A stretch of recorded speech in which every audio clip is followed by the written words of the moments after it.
Test 3. You will hear a number of different recordings, and you will have to answer questions on what you hear. There will be time for you to read the instructions and questions, and you will have a chance to check your work. All the recordings will be played once only. The test is in 4 sections. At the end of the test, you will be given 10 minutes to transfer your answers to an answer sheet. Now turn to Section 1. Section 1. You will hear an estate agent talking to a customer who wants to rent a house. First, you have some time to look at questions 1 to 8.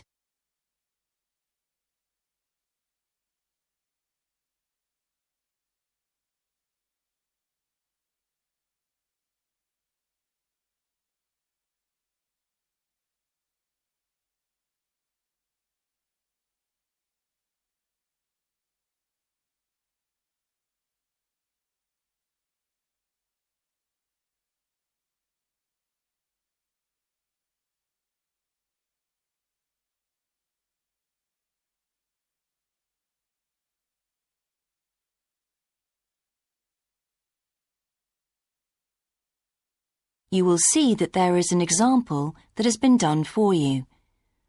On this occasion only, the conversation relating to this will be played first. Good morning. How can I help you? Hello. I'm interested in renting a house somewhere in the town. Right. Could I have your name, please? Yes, it's Stephen Godfrey. And tell me how many bedrooms you're looking for. Well, we'd need 4 because I'm going to share the house with 3 friends. The number of bedrooms needed is 4, so 4 has been written in the space. Now we shall begin. You should answer the questions as you listen, because you will not hear the recording a second time. Listen carefully and answer questions 1 to 8. Good morning. How can I help you? Hello. I'm interested in renting a house somewhere in the town. Right. Could I have your name, please? Yes, it's Stephen Godfrey. And tell me how many bedrooms you're looking for. Well, we'd need 4 because I'm going to share the house with 3 friends. OK. There are several of that size on our books. They mostly belong to families who are working abroad at the moment. What about the location? It'd be nice to be central. Oh, that might be difficult, as most houses of that size are in the suburbs. Still, there are a few. What's your upper limit for the rent? We'd like something around £500 a month, but we could go up to £600 if we have to. But we can't go beyond that. Do you know how long you want to rent the house for? The minimum let is 6 months, as you probably realise. We're at college here for 2 years, and we don't want to have to move during that time if we can avoid it. Right. And how soon do you want to move in? All our lets start on the 1st of the month. Well, as soon as possible, really, so that means September 1st. OK. Let me have a look at what we've got. We have photographs of all the houses on our book, so you can get an idea of what they're like. There's this one in Oakington Avenue at £550 a month, combined living room and dining room with a separate kitchen. It doesn't have a garage, though you can park in the road. We'd prefer to have one if possible. Right. Then have a look at this house in Mead Street. It's got a very large living room and kitchen, bathroom, cloakroom. How much is it? That one's £580. It's very well furnished and equipped. It also has plenty of space for parking, and it's available for a minimum of a year. Oh, and there's a big garden. I don't think we could cope with that, to be honest. We'll be too busy to look after it. OK. Then there's this older house in Hamilton Road. Living room, kitchen, diner, and it has a study. £550 a month. That looks rather nice. But whereabouts in Hamilton Road?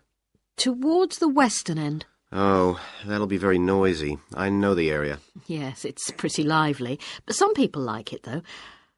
Well, what about this house in Devon Close? That looks lovely.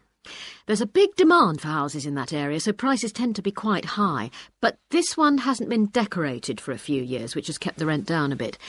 It's got a living room, dining room and small kitchen, and it's $595 a month.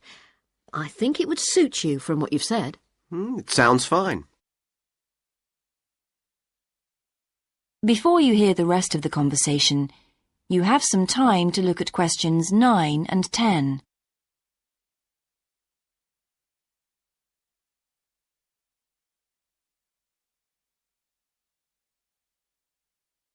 Now listen and answer questions 9 and 10. Why is that part of town so popular? Well, there's a big scheme to improve the district, and it'll soon have the best facilities for miles around. What sort of thing? There's a big sports centre under construction, which will be very impressive when it's finished. In fact, the swimming pool's already opened, ahead of schedule, and it's attracting a lot of people. What about cinemas? Are there any in the area? The only one closed down last year, and it's now in the process of being converted into a film museum. The local people are trying to get a new cinema added to the scheme. I think I heard something about a plan to replace the existing concert hall with a larger one. Ah, that's due to start next year.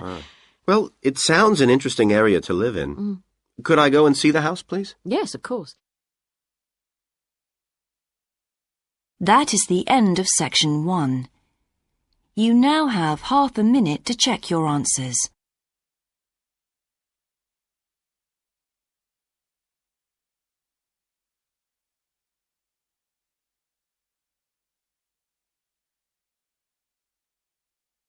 Section 2. You will hear a man talking on the radio about a national arts centre. First, you have some time to look at questions 11 to 16.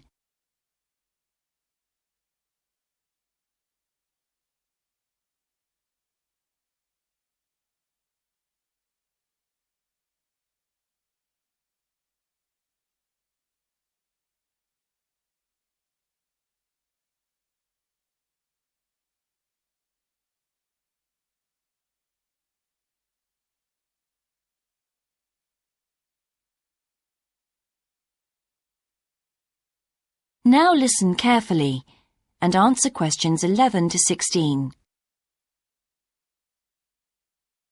Hello, and welcome to Focus on the Arts. I'm your host, Dave Green, and this is your very own local radio programme. Every Friday evening, we put the spotlight on different arts and culture facilities and look at the shows and events that are on offer in the coming week. And today, the focus is on the National Arts Centre. Now, if you don't already know it yourself, I'm sure you've all heard of it. It's famous throughout the world as one of the major venues for classical music. But did you know that it's actually much more than just a place to hear concerts? The centre itself is a huge complex that caters for a great range of arts. Under a single roof it houses concert rooms, theatres, cinemas, art galleries and a wonderful public library, as well as service facilities including 3 restaurants and a bookshop. So, at any one time, the choice of entertainment there is simply enormous. So, how did they manage to build such a big arts complex right in the heart of the city? Well, the area was completely destroyed by bombs during the war in 1940. So the opportunity was taken to create a cultural centre that would be what they called the city's gift to the nation. Of course, it took a while for such a big project to get started, but it was planned in the 60s, built in the 70s, and eventually opened to the public in 1983. Ever since then, it has proved to be a great success. It's not privately owned, like many arts centres, but is still in public hands. It's run by the City Council. Both our National Symphony Orchestra and National Theatre Company were involved in the planning of the project, and they're now based there, giving regular performances every week. And as the centre is open 363 days of the year, there are plenty of performances to choose from. Before you hear the rest of the broadcast, you have some time to look at questions 17 to 20.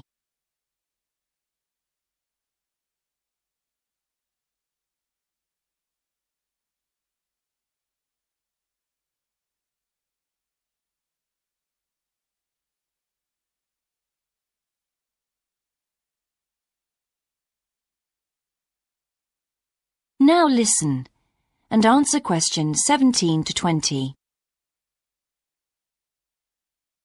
So, to give you some idea of what's on, and to help you choose from the many possibilities, we've made a selection of the star attractions. If you're interested in classical music, then we recommend you go along to the National on either Monday or Tuesday evening at 7:30 for a spectacular production of The Magic Flute, probably the most popular of all Mozart's operas. It's in the Garden Hall, and tickets start at only £8, but you'll have to be early if you want to get them that cheap. And remember, it's only on for those 2 evenings. For those more interested in the cinema, you might like to see the new Canadian film, which is showing on Wednesday evening at 8 p.m. in Cinema 2, and that's called 3 Lives. It's had fantastic reviews, and tickets cost just £4.50, which is a reduction on the usual price of £5.50. So, it's really good value, especially for such a great movie. But you can see the centre's main attraction at the weekend, because on Saturday and Sunday, 11 a.m. to 10 p.m, they're showing a wonderful new exhibition that hasn't been seen anywhere else in Europe yet. It's a collection of Chinese art called Faces of China. That's in Gallery 1, and it has some really fascinating paintings and sculptures by leading artists from all over China. And the good news is that it's completely free, so don't miss it. So why not go along to the National Arts Centre next week for one or all of these great events? And you can always pick up a programme and check out all the other performances and exhibitions on offer, or coming soon, on almost every day of the year. Next week, we'll be looking at the new Museum of Science. That is the end of section 2. You now have half a minute to check your answers.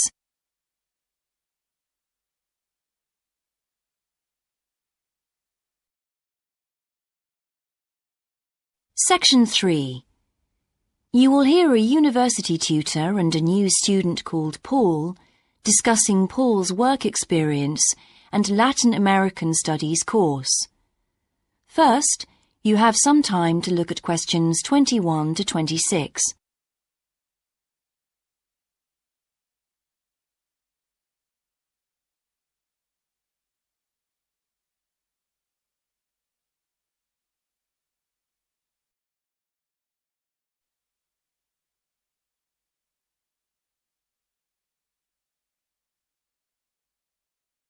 Now listen carefully and answer questions 21 to 26.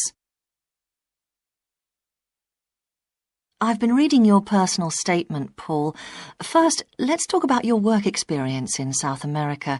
What took you there? Was it to gain more fluency in Spanish?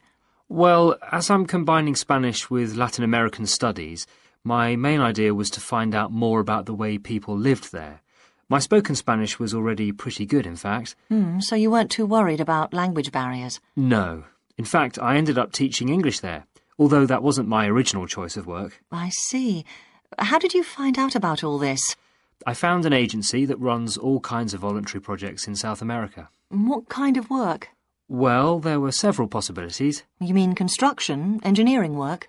Yes, getting involved in building projects was an option. Then there was tourism, taking tourists for walks around the volcanoes, which I actually chose to do, and then there was work with local farmers. But you didn't continue with that project. Why not? Because I never really knew whether I'd be needed or not. I'd thought it might be difficult physically, but I was certainly fit enough. Now, I wanted to do something that had more of a proper structure to it, I suppose. I get demotivated otherwise. What do you think you learned from your experience? It must have been a great opportunity to examine community life. Yes, but it was difficult at first to be accepted by the locals. It was a very remote village, and some of them were reluctant to speak to me, although they were always interested in my clothes and how much I had to pay for them. Well, that's understandable. Yes, but things soon improved. What struck me was that when people became more comfortable with me and less suspicious, we really connected with each other in a meaningful way. You made good friends? Yes, with 2 of the families in particular. Good. What about management? Did you have a project manager? Yes, and he gave me lots of advice and guidance. And was he good at managing too? That wasn't his strong point. I think he was often more interested in the academic side of things than filing reports. He was a bit of a dreamer. And did you have a contract? I had to stay for a minimum of 3 months. My parents were surprised when I asked to stay longer, 6 months in the end. I was so happy there. And did anything on the administration side of things surprise you? What was the food and lodging like? Simple, but there was plenty to eat, and I only paid $7 a day for that, which was amazing, really. And they gave me all the equipment I needed, even a laptop. You didn't expect that then? No. Well, I'll look forward to hearing more. Before you hear the rest of the discussion, you have some time to look at questions 27 to 30.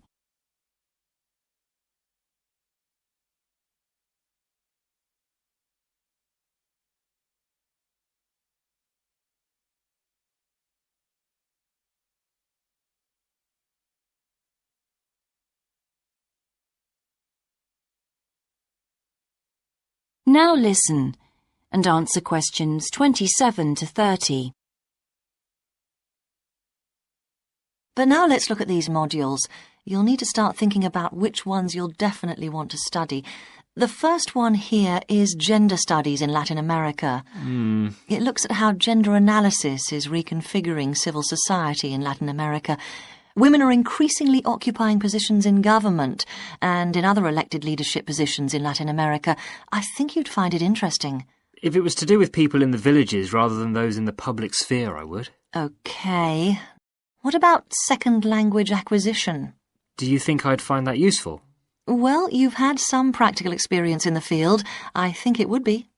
I hadn't thought about that. I'll put that down as a definite then. OK. What about Indigenous women's lives? That sounds appropriate. I thought so too, but I looked at last year's exam questions and that changed my mind. Don't judge the value of the course on that. Maybe talk to some other students first, and we can talk about it again later. OK. Yes, and lastly, will you sign up for Portuguese lessons? My Spanish is good, so would I find that module easy? Not necessarily. Some people find that Spanish interferes with learning Portuguese, getting the accent right too. It's quite different in a lot of ways. Well, I'd much sooner do something else then. All right. Now, what we need to do is make a... That is the end of section 3. You now have half a minute to check your answers.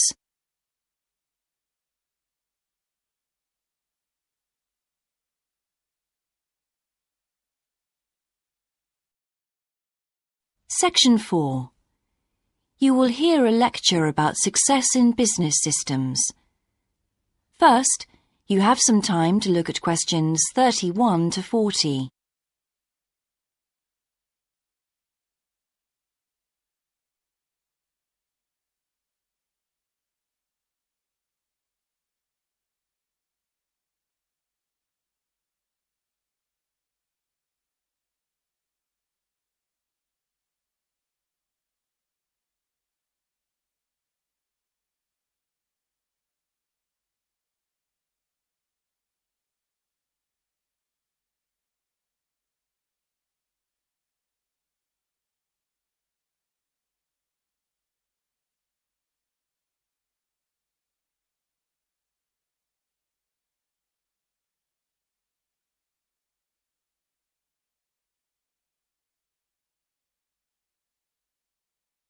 Now listen carefully and answer questions 31 to 40. Good morning, everyone. In the last few lectures, I've been dealing with business finance, but now I'm going to move on to business systems. And in today's lecture, I'm going to talk about what can go wrong when businesses try to copy their own best practices. Once a business has successfully introduced a new process, managing a branch bank, say, or selling a new product, the parent organization naturally wants to repeat that success and capture it, if possible, on a bigger scale. The goal, then, is to utilize existing knowledge and not to generate new knowledge. It's a less glamorous activity than pure innovation, but it actually happens more often, as a matter of fact. However, surprisingly, Getting things right the second time is not necessarily any simpler than it was the first time. Now, there's been a lot of research into how companies can repeat their previous successes, and it certainly hasn't been confined to the United States. It seems that most large industries are trying to repeat their own successes and manage the knowledge they've acquired.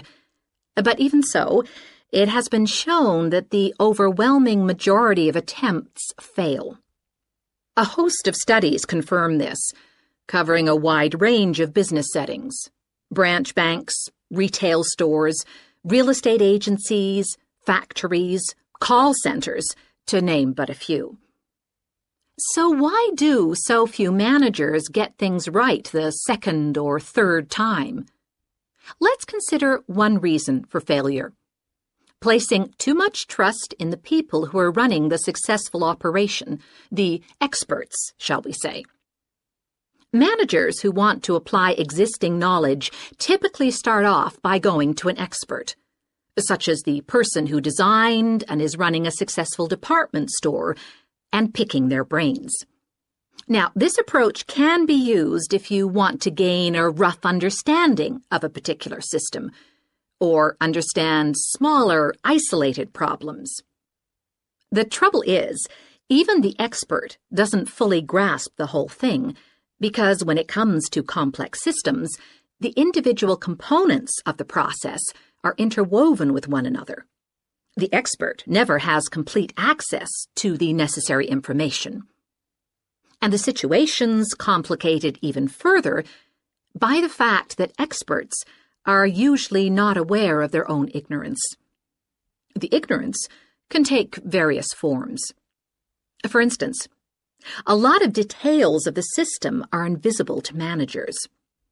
Some may be difficult to describe, learned on the job, and well known by workers, perhaps, but impossible to describe in a way that's helpful. And there are some things that people know or do that they're not even aware of.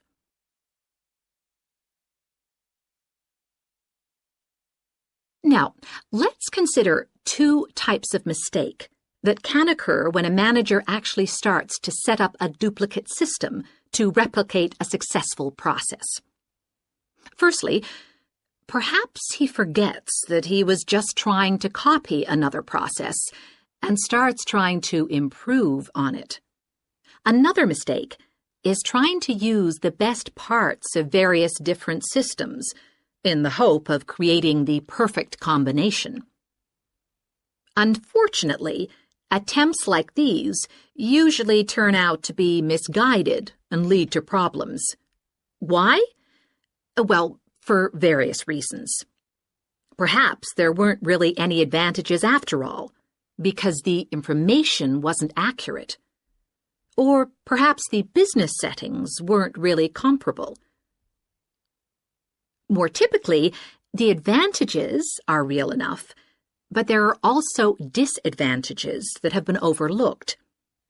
For example, the modifications might compromise safety in some way. So, what's the solution? Well, I don't intend to suggest that it's easy to get things right the second time. It's not.